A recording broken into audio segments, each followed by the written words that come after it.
welcome to the Marley Bird YouTube channel, brought to you by Red Heart Yarns.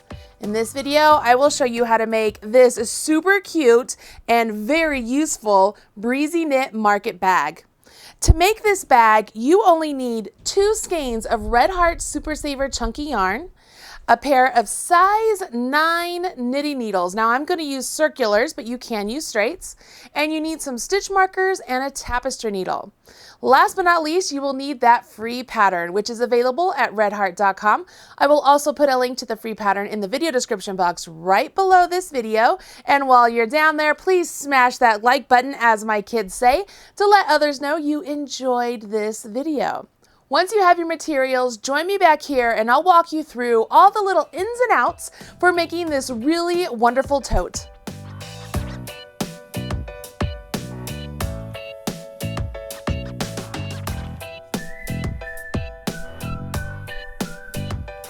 Before we jump in with the first part of the instructions, let's take a closer look at this tote.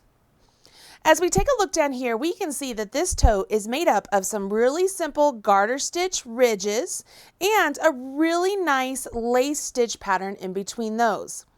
Nancy Thomas designed this tote to be super simple. So there is a front and a back, which you will make separately, flat back and forth. And then you will seam it up along the side and the bottom edge. Once you finish those 2 pieces, you make some simple straps and you will sew those straps to the inside of the bag just like so. Very easy. So in this video, I will show you how to work the actual stitch pattern used for the body of the bag.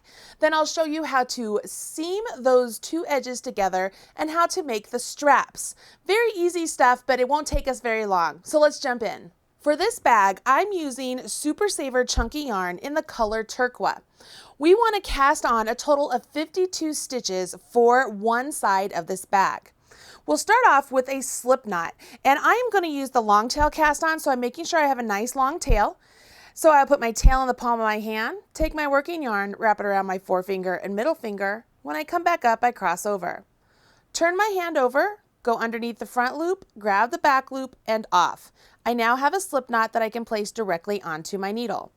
This slip knot, when I'm working for knitting, counts as a stitch. So now I'll go ahead and work the long tail cast on to get 52 stitches. If you want detailed instructions for how to do the long tail cast on, I have a video for that right here on the Marley Bird YouTube channel. You can check out that little I button I put right there or in the video description box below.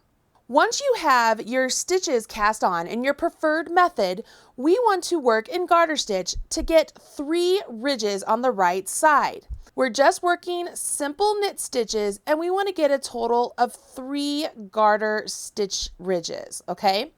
I feel like you know how to do these knit stitches, so I'm going to go ahead and move on if that works for you. And let's see, with the magic of TV, what the next part looks like. And through the magic of TV, I want to show you what I have here. I have went ahead, I did my cast on edge, and I have worked my 3 ridges of garter stitch. So that's my 6 total rows.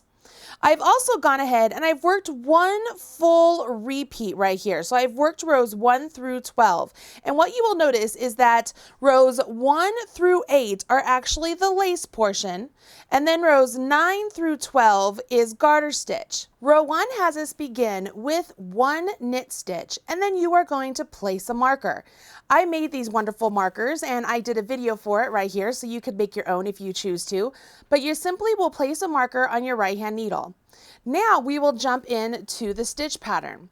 The stitch pattern is knit 1, yarn over your right hand needle, and then knit 2 together. Now that I did that fast, let's do it a little bit slower this time. You will knit 1 stitch, just like you normally do. Then we need to yarn over our right hand needle. So we bring our yarn forward and bring it back over top of our right hand needle. Our yarn is back and back, but we have this nice little string resting on our right hand needle. Now we want to take these 2 stitches and knit them together. So we will take our right hand needle, go into the leftmost stitch here of the 2, and then put our right hand needle into both of those stitches. Now you will yarn over and work through both of those stitches just like you would a knit stitch and have them jump off. By working this yarn over increase next to the decrease of the knit two together, we have maintained our stitch count. It hasn't changed, but we are getting this beautiful lace pattern because now we have these holes that are created with the yarn over. As long as you make sure you couple the yarn over with the decrease, you will not get off count. So it's very important that you keep track of your rows when you're working the yarn over with your decrease. Now you'll notice in the pattern that there is a star next to that knit one there, and that indicates that that is the point that you will repeat your pattern. Meaning after I get done with this knit two together, it says repeat from star. So I go back to the star, which means I knit one, I yarn over, and I knit two together. And I will do this all the way down the row to the last 3 stitches. I'm to my last 3 stitches, so I will go ahead and knit 2.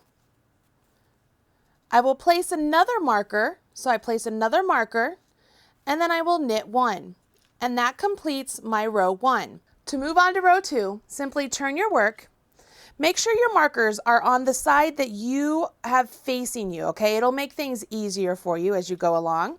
And we'll jump into row 2, which has us begin with a knit 1, then you will slip that marker and you will purl all the way across these stitches, this row, to the next marker. When I get to the marker, I simply slip my marker and I knit that last stitch. For row 3, I go ahead and turn my work. Once again, I want to make sure my markers are on the side facing me. It just makes things a little bit easier and you're less likely to get your markers caught in your work. And we'll move on to row 3, which has us start off with a knit 1, slip your marker. We will knit 1, and this time we'll do a different kind of decrease. We're going to do an SSK. So we will slip 1 stitch as if to knit, slip 1 stitch as if to knit, take our left hand needle, put it in the front leg of those 2 stitches, and now I simply knit just as normal and off.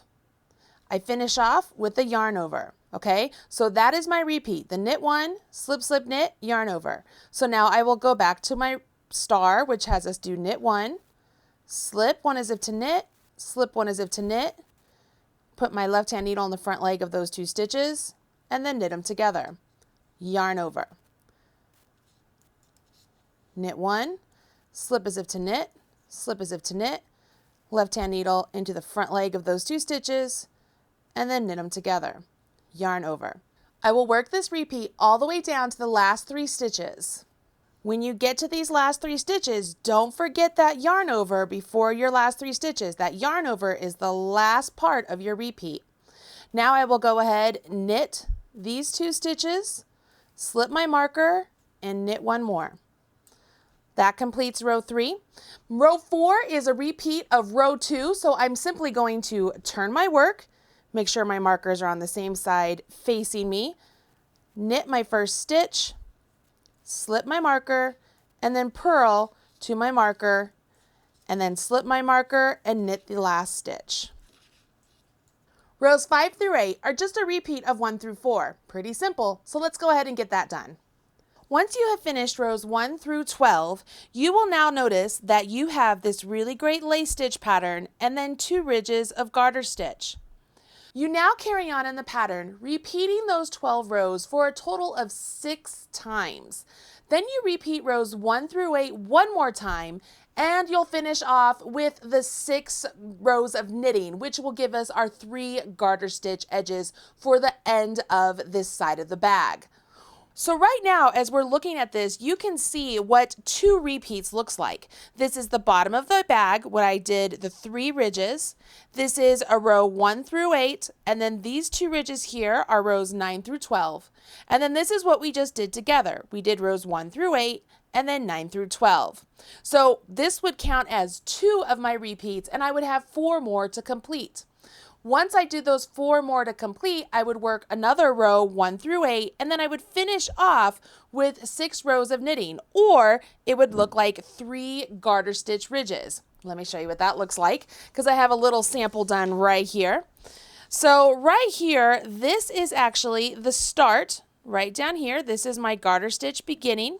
Here are my 8 rows of the lace pattern. Here's rows 9 through 12. 8 rows of the lace pattern. And then here is my final 3 border of the pattern. Obviously, I'm making a smaller sample than you are for the actual bag because I wanted to be able to work through enough stitches here on video without taking your entire day, right? You now know how to read the pattern, how to do the garter stitch, do the lace stitch pattern, how many repeats you need to do, and how to finish off this side of the bag. Go ahead and complete both sides of the bag. They're done identical, so you have to make each one identical. Once you've done that, join me back here. I'll show you how to do the seaming and how to work the straps.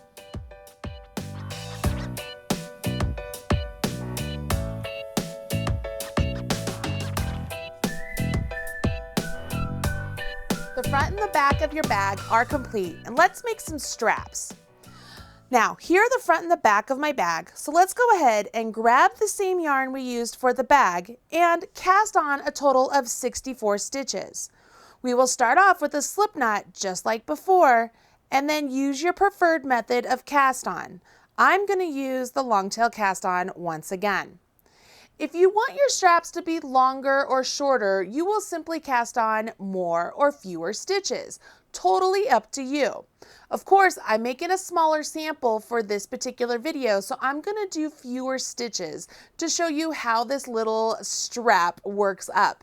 It's pretty ingenious. Once you've cast on your 64 stitches, go ahead and we are simply going to knit 2 rows. So we will just knit across all of those stitches for 2 rows. And those 64 stitches represent the length of your strap. So it is not done widthwise, it's done lengthwise. Once you're done knitting those 2 rows, you will then turn your work and you will purl 3 rows. So I turn my work and I will begin purling. And I will do this for 3 rows.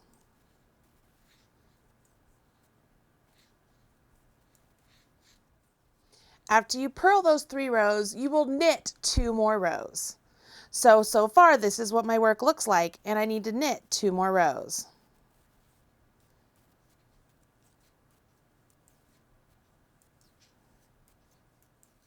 Once you have finished knitting those 2 rows and you're back to the right side of your fabric, you will notice that you have some garter stitch ridge, stockinette, ridge, stockinette, and ridge. Now it's time to bind off all of those stitches. To bind off, you simply knit the first 2 stitches, have that first stitch you knit jump up and over the second, and then you knit 1 more, and then repeat the process, just like you did for the body of the bag.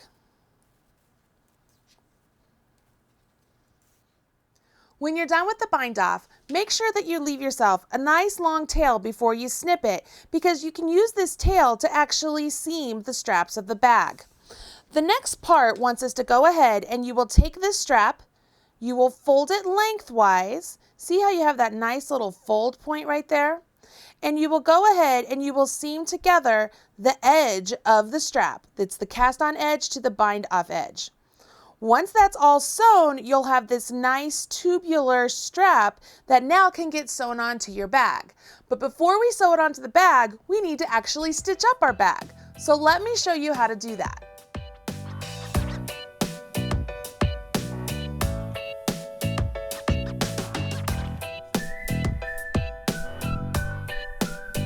By this point, you have the front and the back of the bag complete and the 2 straps. Remember, you have to make 2 straps. As you take a look down here, you can see I have a front and a back of the bag complete. And I've gone ahead and I have whip stitched these 2 pieces together. The reason I wanted to show you what the whip stitch looks like is because 1, you absolutely could use the whip stitch, and I wanted to make sure you saw what it looked like when it was done, because 2, it's not nearly as clean as when you use the mattress stitch, which is what I'm going to show you how to do in this video. So as we take a look down here, you can see that there is a definitive seam right here where the two pieces are joined together. And that's because I simply put the right sides of the fabric together just like so. And then I whipped the side together, just, whip it and stitch it together, no big deal. And can you finish it that way? Absolutely. If you have no problem with the fact that there's a definitive seam, then whip stitch it together. Don't overthink it, just do it. But if you don't want this definitive seam, I'm going to show you how to do the mattress stitch, okay? So for the mattress stitch, we actually want the wrong sides together. So we want to make sure that the wrong sides of our fabric are together. And I'm going to use a different colored yarn for this demonstration so you can see how this works. I'm going to start at the bottom of my bag. This is my bind off edge up here, and this is my cast on edge. So I'm going to start down here at my cast on edge, and with my edges nice and butted up together, I'm going to go ahead and join this yarn. So for me, I like to join the yarn through one side, leave myself a nice little tail, and then go to the opposite side, and then come back through this side. Okay, kind of gives me a figure 8, and I can tighten that up. Now that we have the yarn joined, we can go ahead and begin seaming this together. Now, when we seam together the garter stitch section, the first thing we want to do is we want to make sure that our ridges are butted up to each other. And when you seam a ridge to a ridge, you see how there's like a smiley face right there with that stitch? And then you could also see that over here there's a frown. Okay, see how those ones are upside down? You think of a smiley face and a frown. We want to make sure that we're working one or the other on either side. So this one I just went up a frown, and over here I want to make sure I go up a smiley face. And then over here I want to go up a frown, so this is a frown right there. And then over here I want to go up a smiley face. And I'm making sure I'm going row for row. Over here, here's a frown. And then here's a smiley face. As I pull the string together, you're going to see that that really pulls those two edges together, and it's going to look seamless. See how you can barely see the flamingo color yarn right there? Once I get past that garter stitch section, I'm into the portion where it's the lace, but it's not just lace down here at the edges. We have some nice knit stitches. So what we want to do over here is we want to go in between. So if you go in between those stitches, see how I'm able to pick up 2 bars there? So I'll pick up 2 bars on that side. Come over here, go in where you came out, and pop up and pick up 2 bars on this side. Come over here to the opposite side, go in where you came out, go up and pick up 2 bars. And do the same over here. Go in where you came out, come in and pick up 2 bars. As long as you're picking up those bars within the same column of stitches, you will have a nice and beautiful seam all the way up to where it's time for us to join our garter stitch again. And remember, you're always going in where you came out and then going up and picking up 2 bars. I'm going to pause here for a second. See how it's separated out right now, and you can see that string, okay? You can see it. Watch what happens when I pull this nice and taut. First off, you can't see that string anymore, right? It looks like it is seamless. See how those knit stitches butt up to those knit stitches? That's the beauty of the mattress stitch. If I finish this whole side right here, it's going to look nice and clean when it gets to the stockinette portion. It'll look nice and joined together at the garter stitch because we know how to do those garter stitches. As opposed to over here where it is a definitive seam right here because I just did a whip stitch. Now, here's something cool that you can do if you did a whip stitch because you're not really comfortable with the mattress stitch. Maybe you go ahead and you get a different color yarn and you use a running stitch, using like embroidery running stitch or a slip stitch if you're comfortable with crochet, right along the top part of this ridge and give it a really nice column down the side of the bag. That's something really cool you can do and make it super unique. Now, once you have seamed the side of the bag, you can then go ahead and seam the bottom of the bag. Now, when I seam the bottom of the bag, to me, I like the bottom of my bags to have a nice solid base. I feel like it just gives them some stability. So what I like to do is this. I did not finish seaming up. I'm going to show you how to do this. I'm going to turn the bag inside out. Okay, so now my right sides are facing each other. And what I am going to do, I'm going to take my yarn once again, and I will join it down here just like I did before. Okay, so I'm going to join this down here, just like I did. All right, so now I have a nice join. And then what we're doing here is these are our cast on edges. And if you did the long tail cast on, you'll notice you have some nice little V looking stitches. And what I like to do is this. I will go into the V, okay, so I'll go in on this side and then I'll go into the same V on the corresponding side. Okay, you with me here? And I'll come up.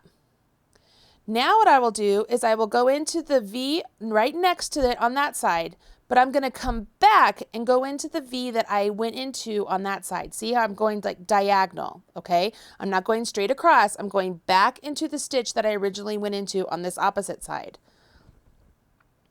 Now I'll skip over one stitch over here, and then I'm going to go diagonal and come into that stitch that I went in over there. You see that? I'm going to do that over here. I'm going to come up diagonal. Make sure you come in diagonal. And as I work this stitch all along, what it's going to do is it's going to pull this together really nice. And this section here is going to pull together, and I'm going to get a nice sort of bump seam on the inside of my bag. And honestly, I really like the way that feels. It feels like my bag is a little bit more secure. So that way when I take it to the yarn store and stock up on Red Heart Super Saver Chunky yarn, I am not worried that I'm going to blow out the bottom of my bag, right? So let me pause there for a second. I'm going to tighten this up. Let's just tighten this nice and tight just like we did before. See how that tightens that up? And let's take a peek what it looks like. So on this side, I have a nice little bump. And on the opposite side, see how it looks like I have this nice kind of garter stitch right there. It looks like the garter stitch flows into each other. It's a really nice, beautiful way to seam this together. Now, if you are a little bit more advanced and you want to try something a little bit different with this bag, what you could have done is picked up the amount of stitches that you needed to cast on for either the front or the back. No, let me rephrase that. What you could have done is finish the front, and then instead of recasting on the total number of stitches, you could have just picked up stitches along the cast on edge of the completed front and worked the back. So that way you would already be joined at the bottom. So that's one way you could change up this pattern a little bit and have a little bit less seaming all the way along, right? So once everything is seamed together and you have seamed together your strap here, which I haven't done, but we're gonna make believe, okay? Let's turn this right side out. And it's kind of funny because everything is sort of seamed together here, right? So we turn this right side out, ignore all the strings. And if this strap were complete, it would be just like so. And you have a decision to make. You either want to have this nice ridge that's the center fold point, either towards the inside. Okay, so if I were to put the strap here and then put the other edge over here on this side, so have it on the inside, or switch it around and have it on the outside. And all you will do here is you will take the string at the edge of your strap here, and you can use it to actually sew onto your actual bag and have that nice and secure. And then of course use this one. You can either go to the opposite side and have straps going along that way, or you could have the straps go this way. You know what I mean? This way. Totally your choice. It's really simple. I'm sure you know how to seam straps on at this point. You can just whip them on. You can either make the actual needle itself and yarn go to the total opposite side and have a design feature, or just keep it all on the inside of the bag and not have the strap show at all, just as Nancy did in the sample bag. All right, so here is the actual sample bag, and let's take a peek right here. You can see Nancy used the mattress stitch along her edges, and so they're nice and clean. They look really nice and joined. And then when it comes to the straps, she actually joined them one to the front and one to the back. So this is one strap, and she joined it one to the front and one to the back. And she did not have it come all the way through, so the stitches do not pop all the way through. They are simply just stitched to the inside of the bag, just like so. She also made it so that way the folding point that I was mentioning before is towards the inside of the bag on both straps, okay? But you can change that up if you want. You could switch it to the outside. You could make it so that your straps go from the same side of the bag. It's totally up to you. You have a chance to really customize your bag. But hopefully you will run out, get yourself some Super Saver chunky yarn in any color you want. Like shoot, you could even make this like multicolor. Make each section repeat a different color. That would be one way to make this a really unique bag. And make this really super cute Breezy Knit Market bag that you can use on your next trip to the yarn store, or I mean supermarket, wink wink. I'm Marley Bird, proud spokesperson for Red Heart Yarns, and I hope you will come back here and check out more videos teaching you how to become a better knitter and crocheter. Thanks everybody, bye.